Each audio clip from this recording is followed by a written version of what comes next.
a gente está usando de uma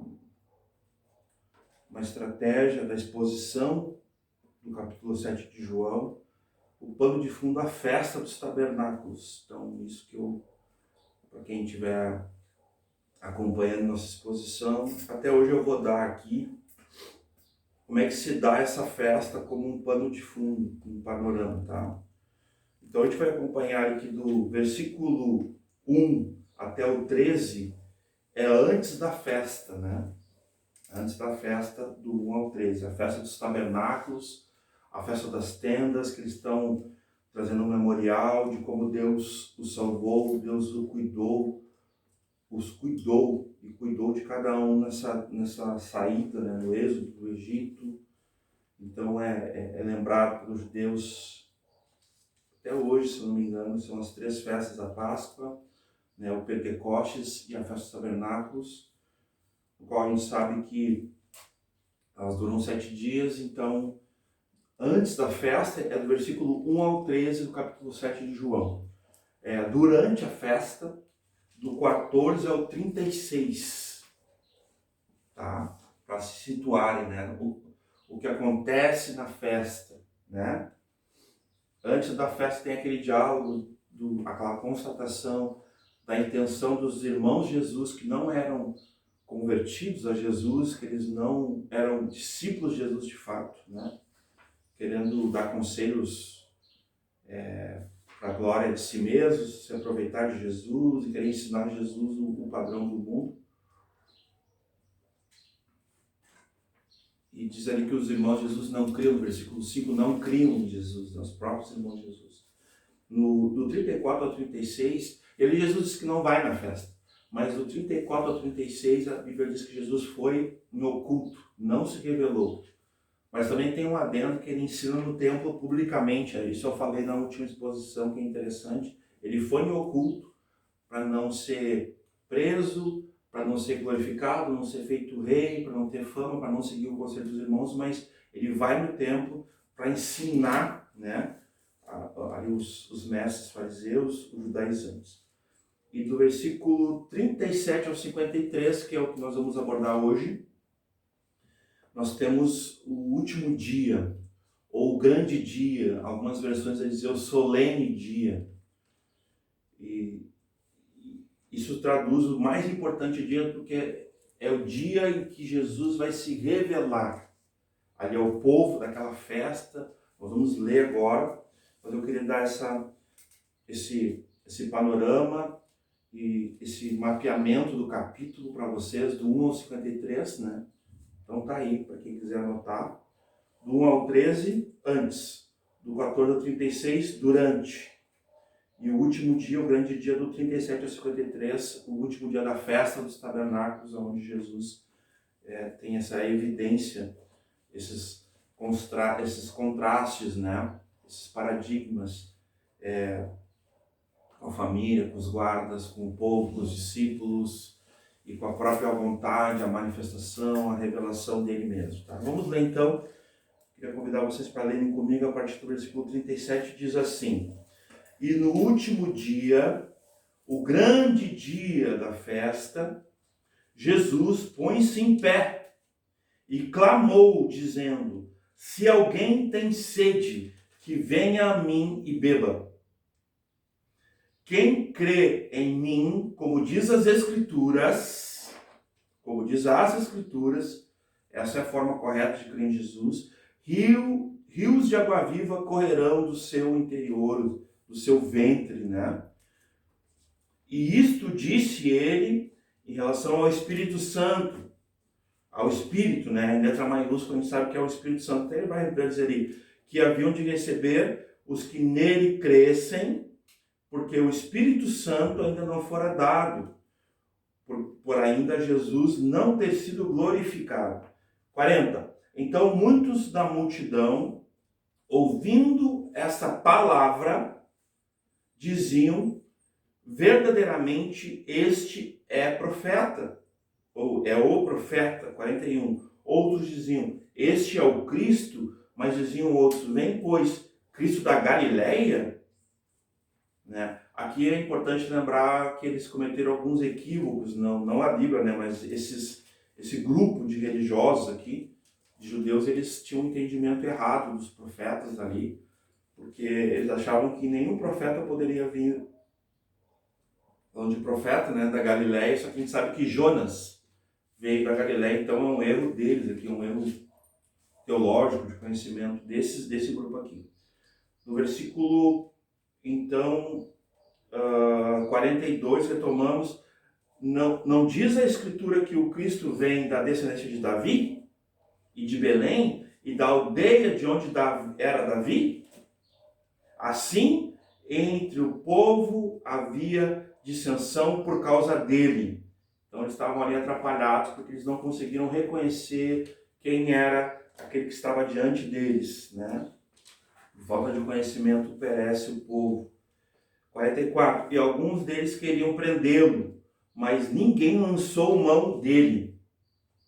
E os servidores foram ter com os principais, aqui é os guardas, tá? É aquela guarda que foi enviada para prendê-lo, dos sacerdotes e fariseus, e eles perguntaram, por que não trouxestes? E eles responderam, os guardas responderam, né? Nunca homem algum falou assim como este homem. 47. Respondeu-lhes, pois, os fariseus, também vós fostes enganados? Então eles estavam já preocupados que até os guardas, né, tinham sido enganados, segundo eles, né? Só que não, né? 48. Creu nele, porventura, algum dos principais ou dos fariseus? Eles perguntam, né? Porque aqui eles tinham aquela máxima, né? Se alguma autoridade, algum intelectual, algum formador de opinião, digamos assim, cresce nele, o povo poderia crer, mas o povo ele não tinha essa influência, né? Então é mais por isso.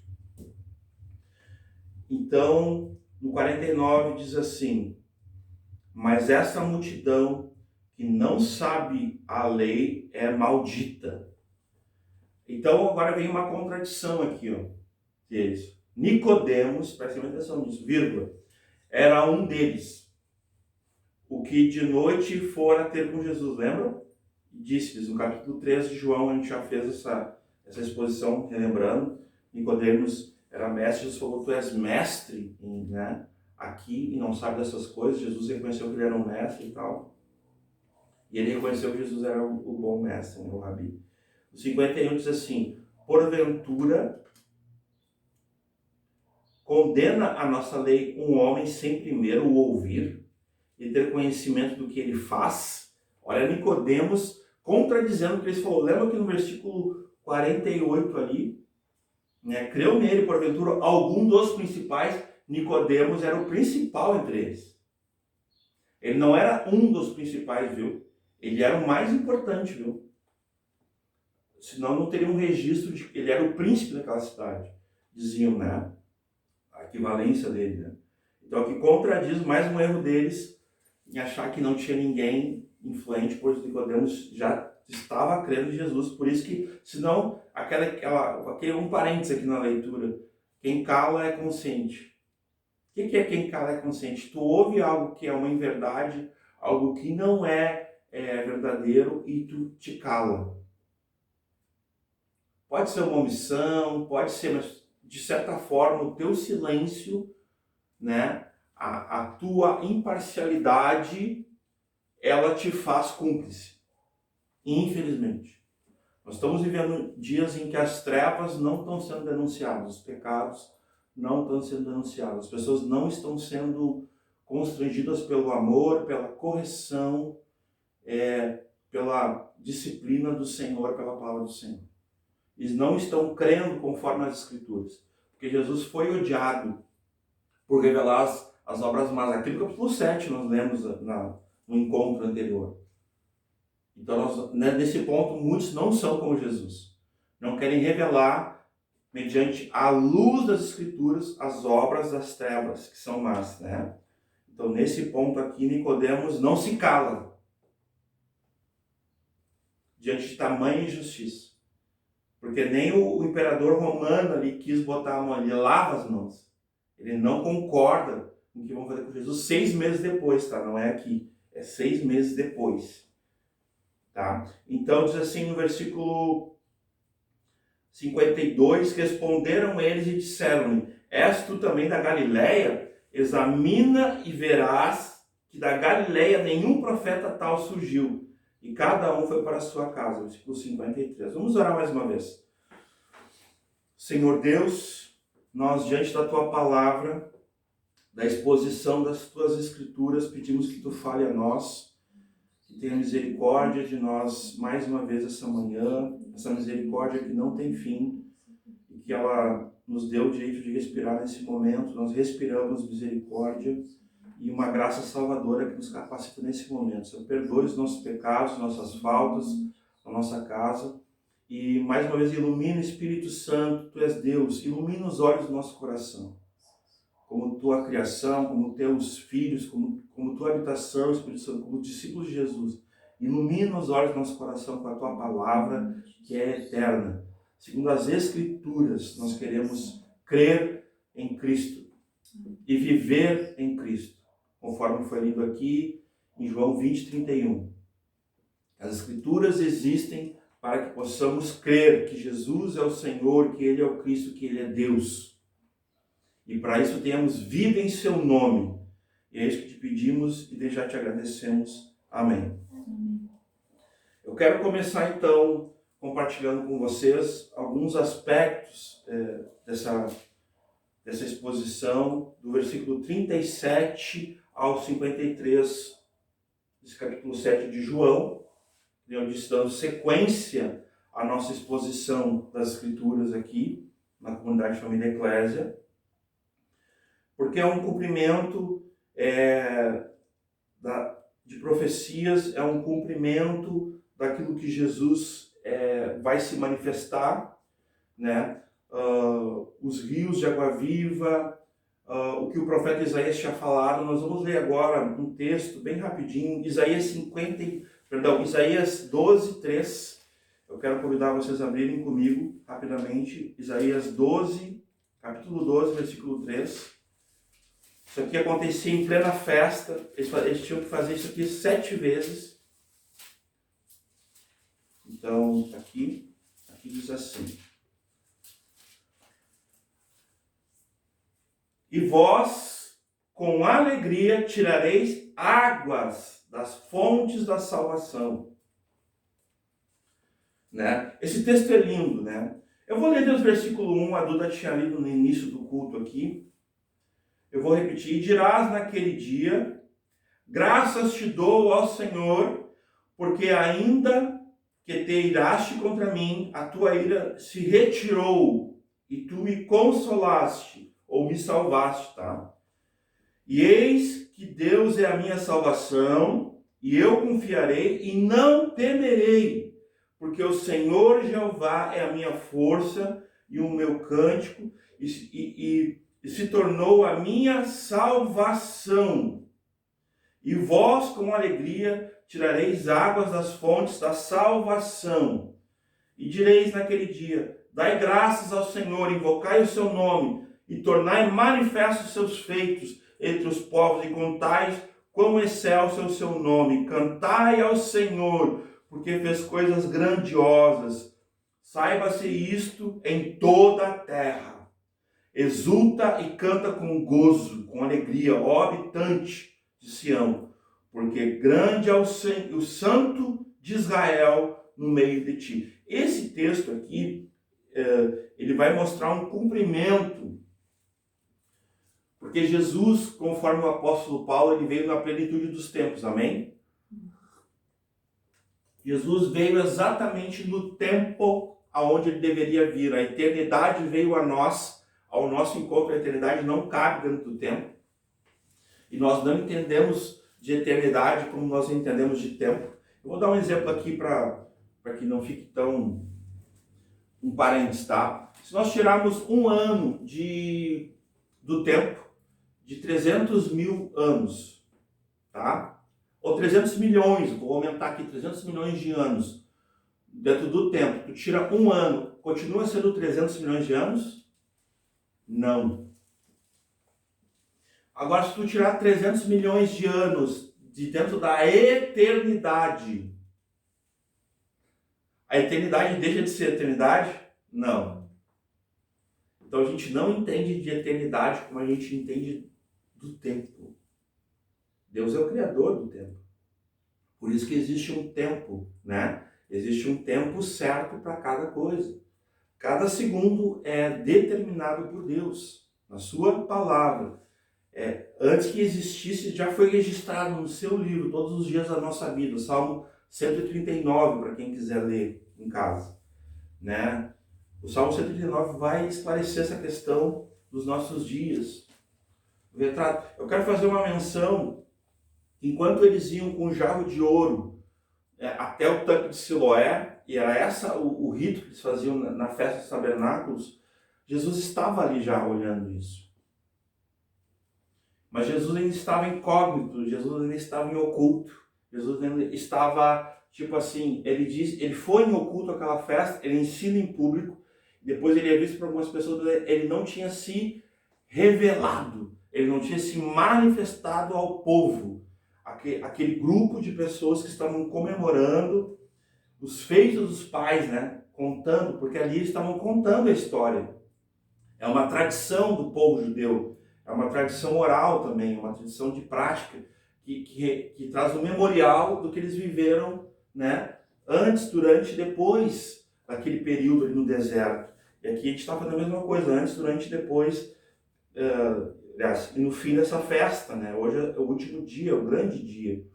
Então, eu quero chamar a atenção para vocês do cumprimento dessa profecia aqui de Isaías. O profeta Isaías, para nós o evangelho do Antigo Testamento, para nós o mais messiânico, o mais cristocêntrico de todos os profetas, nós entendemos assim, ele vai dar vai apontar, né, nas escrituras, que nem eu sempre cito Charles Spurgeon, que todo versículo é como as ruas, vielas, as avenidas de Londres, né?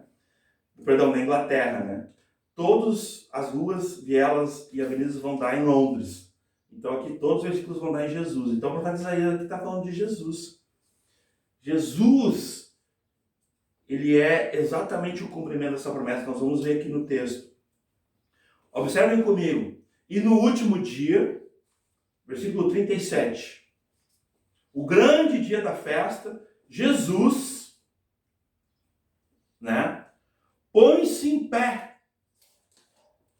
Eu quero chamar a atenção para vocês aqui, porque no grego, quando tu vai ler os estudiosos, os teólogos, e muitos tem um teólogo exaustivo que eu fui dar uma lida, e ficou evidente para mim. Exaustivo é quando ele se aprofundou mesmo na questão, esse ato de Jesus de subir, né, de pôr-se em pé, foi um ato de subir. Ele estava sentado, mas ele sobe em algo, é como se ele tivesse subido em uma pedra, numa rocha. Então ele põe-se em pé e ele brada, mas ele brada não de uma forma simplesmente enérgica, não de uma forma simplesmente seguindo o conselho dos irmãos de se promover, de fazer ali chamar a atenção, não. Ele brada com lágrimas, ele brada com o choro, ele brada com uma certa indignação por ver aquele povo religioso não entendendo as profecias, não entendendo sobre o que eles estavam fazendo. Eles queriam apenas beber de um poço que eles voltariam, naquele rito, a ter sede. Lembram da conversa de Jesus com a mulher samaritana? Se tu beber desse poço, voltarás a ter sede. Mas se tu beber da água que eu tenho para te dar, não tornará a ter sede, jamais terá sede. E ela, dai-me dessa água. Porque naquele momento foi revelado a ela quem era Jesus. Já em partes. Né? Em partes ali ela fica, nossa, eu quero dessa água, né? Então é nesse sentido. Eu quero sempre trazer aqui a memória, que às vezes a gente tem um significado de algo. Então o que era pegar o jarro de ouro, ir até o tanque de Siloé, e atravessar a festa e derramar aquela água. Isso era o significado da lembrança, do memorial, de como Deus supriu eles no deserto. Com aquela rocha fendida que Moisés acabou batendo 2 vezes com ele e tal. Jesus é a rocha, bem. Jesus é a rocha ferida.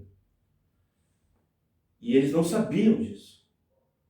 Eles conheciam as falas de Moisés, os escritos de Moisés da lei. Mas eles não conheciam, talvez, um olhar até mais aprofundado de Isaías. Lembram de Isaías 55? Vamos abrir rapidamente Isaías 55.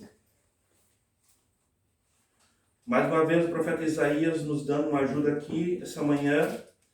Vou ler bem rapidamente para nós não perder tempo aqui. Isaías 55 diz assim: ó vós todos que tendes sede, vinde às águas, e vós que não tendes dinheiro, vinde, comprai, comei, vinde, comprai sem dinheiro, sem preço, vinho e leite. Até pergunta, por que gastais dinheiro naquilo que não é pão? Né? Inclinai os vossos ouvidos, versículo 3, e vinde a mim, ouvi, a vossa alma viverá. Porque como farei um concerto perpétuo, um acordo, um propósito perpétuo com vocês, uma aliança perpétua, dando firmes benefícios de Davi. Né? Então, aqui eu queria... Aqui tá bom. Isaías 55, mais uma vez, nos ajudando, o profeta Isaías. Aqui é a graça, viu, irmãos? Isaías 55, a gente pode ver a graça. Ó, todos vós que tendes sede, vinde às águas, né? Mesmo vós que não tem dinheiro, vinde comprar e comer. Sim, vinde comprar, sem dinheiro, sem preço, vinho e leite. Vinho e leite, alimento, cura, remédio, sustento. Esse é um convite, nós vamos falar um pouquinho sobre convite hoje. Existe um convite do Senhor Jesus aqui. Porque ele está dizendo assim, Jesus põe-se em pé e chorosamente ele clama, ele brada, ele exclama em algumas versões, ele grita. Se alguém tem sede, que venha a mim e beba. São três atitudes aqui. Nessa fala de Jesus, é a palavra viva, é o convite de Jesus, é o convite do Evangelho. Uma alma seca, uma alma sem vida. Uma alma seca não tem vida. O corpo humano, nós já falamos de uma outra oportunidade, ele tem 70% de líquido. E tem uma informação também nos comentários, eu não prego comentário, nem teologia, mas a informação é importante para nós. Nós temos aqui um vasto material, a gente tem que estudar, a gente não vem entregar simplesmente uma mensagem sem a autoridade da palavra e do conhecimento de Deus, da própria história. Seria um erro não fazer nossa parte. Existia um período de não chuva, talvez era uma estiagem, né? Como a gente fala aqui no Rio Grande do Sul. Existia um período de seca naquele momento. Jesus veio ou não veio no momento certo? Então eles tinham uma dificuldade. É interessante que João não está comentando isso. E eu não quero fazer teologia no silêncio das Escrituras. Mas tem um relato que eles não tinham água.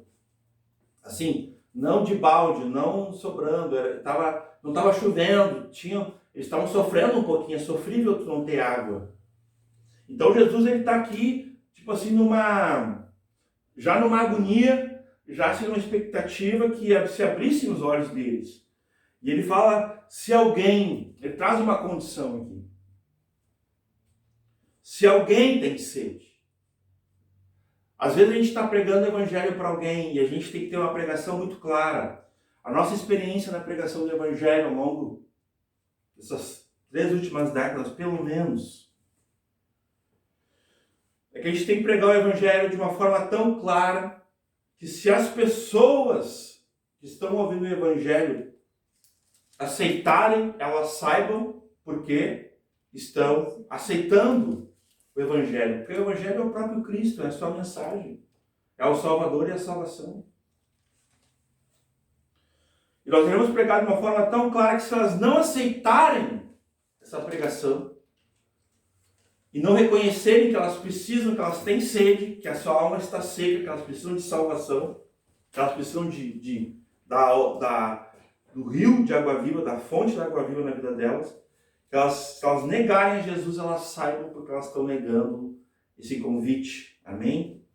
Porque o Evangelho ele vai se resumir numa cosmovisão bíblica, assim, Deus, né, a Trindade, né, Deus